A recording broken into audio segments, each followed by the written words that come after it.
There are so many benefits to continuing to walk when the temperature drops that lots of benefits that you can't even see. And then other ones you can't really enjoy until you get out here. When the temperature drops, the sun comes out and it's brilliant. It's just beautiful vitamin D. There is a downside too. It's hard to record walking and talking videos when the temperature is cold because I got to put my gloves on. When I get back to my office, we're going to sit down and talk about all the reasons why you should still be getting out there in the cold and things that you can do to prepare yourself to be in the cold. Hey, it's Karen, and welcome back to another episode of the Creative Life in Motion podcast, where we don't wait until we reach our goals to be happy. We fall in love with who we are being along the way, and I'm here to help you stay motivated year-round, especially when it comes to walking. So I started recording this episode when I was actually out on a walk, and I used to just completely despise winter. I used to dread winter, like the cold and the ice and everything else around it. Yeah, I can say that. And I'm a Canadian and I'm not embarrassed or shy about it. It was a good excuse to skip my outdoor walks and just keep all my exercise indoor. But I'm telling you from experience, indoor exercise is not as fulfilling and empowering as outdoor exercise. And there's a whole list of reasons why it's so great to go and take a walk in the cold. Things that you cannot see.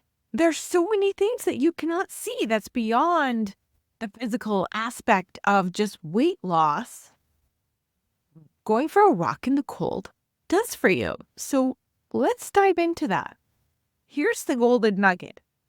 You want to make sure that when you are walking in the winter, that your walk is short enough that it leaves you wanting more. So this is a great time to insert those 20-minute bursts. You don't have to go out there for an hour and a half, or 2 hours until you can't feel your face. Just go out for 20 minutes. Leave the walk wanting more. And then if you do want more later on in the day, go again for another 20 minutes. It's always a better thing mentally to decide that you enjoyed it so much that you want more. It just leaves you with that end being positive rather than a negative experience, which over time, you're going to train your brain into saying, this is really great for me. So what if instead of running from the cold, you embraced it? That's what we're going to do today. Because the alternative is just giving up on your walking plan. You can risk losing momentum on your fitness routine. If you have any events that you want to do in the summer, you're losing your fitness. Maybe not if you're like, yeah, okay, you can argue with me. If you're actually taking it inside and doing it on the treadmill, you're keeping your fitness going. However, there's other things that happen in the winter that have to do with our mental health that has the fresh air trumping the indoor exercise over and over and over again. When you're missing out on sunlight exposure, it doesn't matter if it's cloudy outside or sunny outside, when you're missing out on that, it really contributes to SADS or seasonal depression, right? I know I experienced that.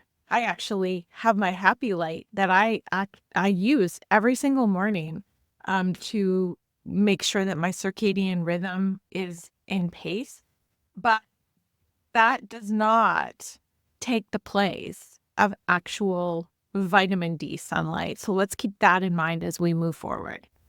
I discovered this early on in my walking lifestyle, that there was a significant increase in calorie burn and fat burn in the winter. And it's because your body is working hard at warming up as you're exercising. And if you have snow, well, it's a lot harder to walk in snow. It's just like running in sand or walking in sand. There's a little extra resistance. So it's building more bone density. It's building more strength when you do walk in the snow. Now, this year, we don't have very much snow, as you saw in the earlier clip. But there's still the benefits of cold. Being out in the cold also will boost the endorphins because your body's working hard again to keep you warm. So it's a little extra charge of electricity. But it's not electricity because it's not hot. It's cold. But, you get the gist of it, right? If you do have lots of snow and big surroundings of snow, you'll notice that when you go out for a walk, there's less people around. And it's very tranquil, very quiet, very cozy. It sits different in the body, and you deserve to enjoy every single season. It also helps you build your resilience. Because when you go out there on days that is less than, 100% pleasant, and you're still going and activating yourself and activating your physical being, you're choosing yourself. So you're not letting yourself down because of something that you cannot control. You're continuing to put yourself in the forefront and saying, I need this for more than a weight loss goal. I'm wondering if you can hear my dog snoring. Anyway, I need this for more than just a weight loss plan. This is something that I'm doing for life. This is part of my job in taking care of my body, allowing my brain to be on its own, allowing the elements to hit my face, allowing myself to feel something that's less than perfect. Anything you do in the physical realm can be brought into the spiritual and the emotional realm as well. So keep that in mind as you go out there in times where it's not as pleasant as you would like it. When you go for a brisk walk in a cold temperature, it's also been proven to boost your cognitive skills. Again, it's because you're hyper aware, hyper alert, and all your senses are like boom. And so when you come back, or even when you're out doing the walk, things can be so much more clearer. Clarity bombs, I like to call them, where answers come to you, creativity comes to you. You might not think that you're creative, but if you're a human, you are creative.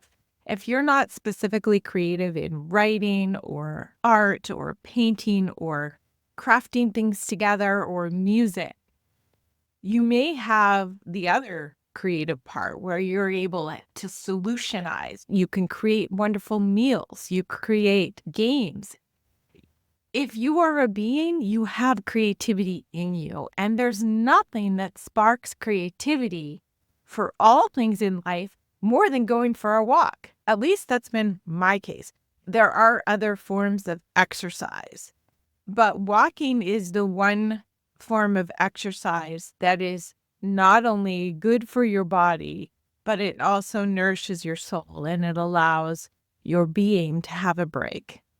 So that's why I recommend you go 365 days a year. Bet you didn't know that walking outdoors in the cold actually boosts the melatonin process, which will help you with a better sleep.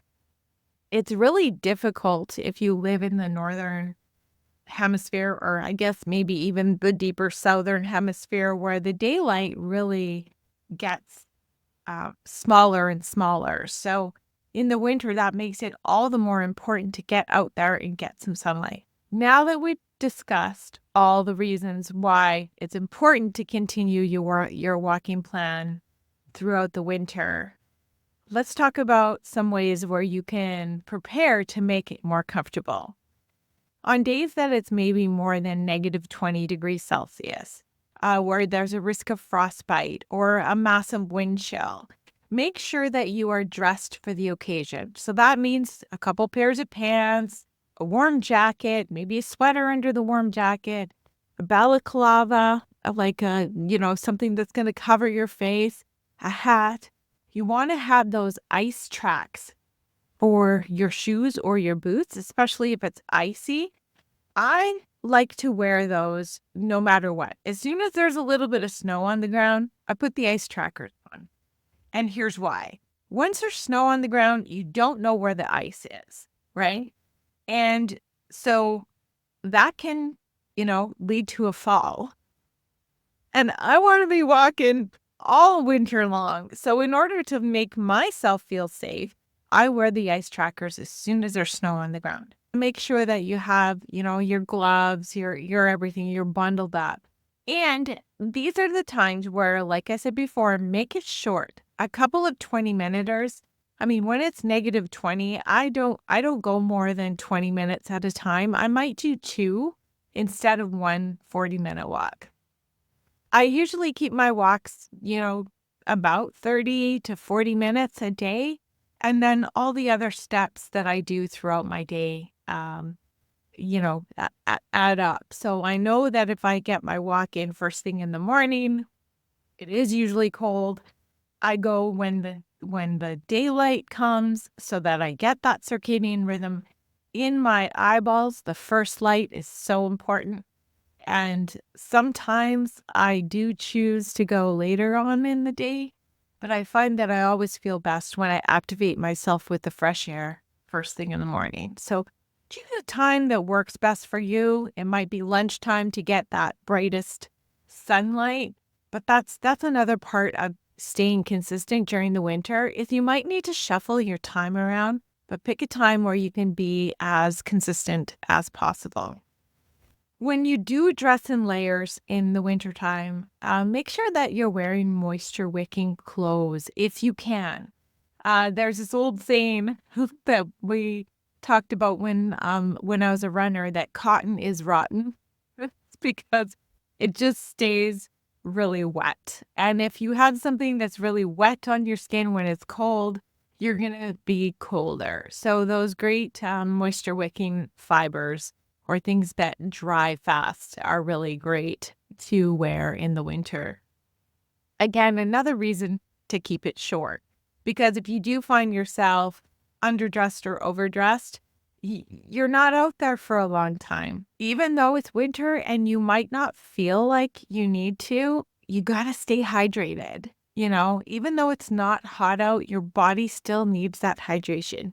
So make sure that you have, 12 to 16 ounces of water in your belly before you hit the road. If you're anything like me, cold air makes you have to pee more. So use your discretion. What I usually do is I have my drink of water and then I pee and then I go. And usually I can hold my pee until I get back home again. But some days it's more difficult than others. And, what you don't see in the forest doesn't happen, right? When you gotta go, you gotta go. One of the reasons why I like going in the forest, going in the trails, there's always somewhere to hide if you can't wait to get home.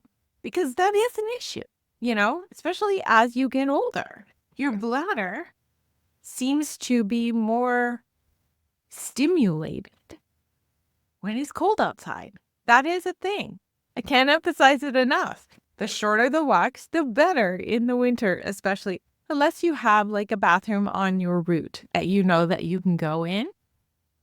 That's a great alternative too. The less you are around ice and hazards, the better. So if you can choose a route that has no snow and ice, that's great. Here's another little trick about the winter. Sometimes I have to drive to a different area to get a safer walk. And here's what I mean by that. Right now in the winter that we're having, if my dog didn't hate walking in the neighborhood so much and made it a stressful event for both of us, I'd be walking in the neighborhood because the sidewalks have been cleared. Sometimes the sidewalks are super duper icy, but then you go to the trails or somewhere, that has not been walked on or has not been cleared by a snow grader, And snow has traction. Mind you, sometimes there's ice under that snow. So again, you need to be careful. But usually, if everywhere down in the valley is iced, like later on in the season, if we've had a lot of snow and then freeze thaw, all of the trails that I like to go to are just ice. However, if I go up in elevation, there's more snow. So sometimes you have to drive somewhere higher elevation or lower elevation to get that good footing. So just be mindful of that and make sure that you're not just saying, "Oh, I can't do it because it's too snowy or too icy." Find a way that you can. Find a space that you can. It might mean getting in your car and driving 5 minutes or 10 minutes or commuting for your walk. You can make more time for yourself, right? And if you don't have more time for yourself, then ask yourself, what can I take out? And if you don't have time to make that extra effort or you don't have the means, then do it inside. Don't skip it. Sometimes you do have to, figure out a way that's going to work for you throughout the winter. Is it best to go outside and walk in the cold through the winter? Absolutely. Does sometimes, it's not going to work? Part of a plan is the fact that you made the plan. It doesn't mean that it's going to be perfect. So when you stick to your plans, you stick to your walking program, 95% of the time, you are #winning because you're not letting yourself down. Embracing a walk in the crisp winter air, it doesn't only invigorate your body, but it also uplifts your mind. So bundle up and step outside and let's do this. Let's keep going all winter long. So it doesn't come to spring and you're saying, "Oh, well, I got to get back in shape." You're doing it now, right? So if you've been avoiding the outdoor activity because of the cold, it's time to reframe that approach. Winter walking is not just about staying active. It's not just about the physical being. It's about showing up for yourself consistently. It's about boosting your physical and mental health in a season where a lot of people don't have that tool and they don't know how. So you got to shine your light bright so that everybody else can feel it. It's your responsibility to look after yourself. Nobody's going to do it for you. Let the world feel your light and trust the process. Now, if you're looking for an approach that you can stick to, maybe you need a little bit of a challenge. Maybe you need a little bit of distraction while you're out there walking. I want you to go down to the link below this video and check out the walk method. In there, there's a video that walks you through, making a walking plan that works, that you can stick to, as well as a 30-day walk planner. And in this 30 days, different things that you can look for on your walk and actually helps you stay accountable to yourself and has some space in that planner where you can write in your experiences and how you feel from the day. So you're not just taking the physical aspect of the walk, you're enjoying all the creativities and the mental health benefits. So if that's something that you feel would complement your winter, I invite you to go have a look in the link in the description box in this video or on the podcast player that you are listening to. That's about it for now. As always, I really enjoy you hanging out with me. I hope you enjoyed it too. And keep it real and trust the process. I'll see you next time. Bye.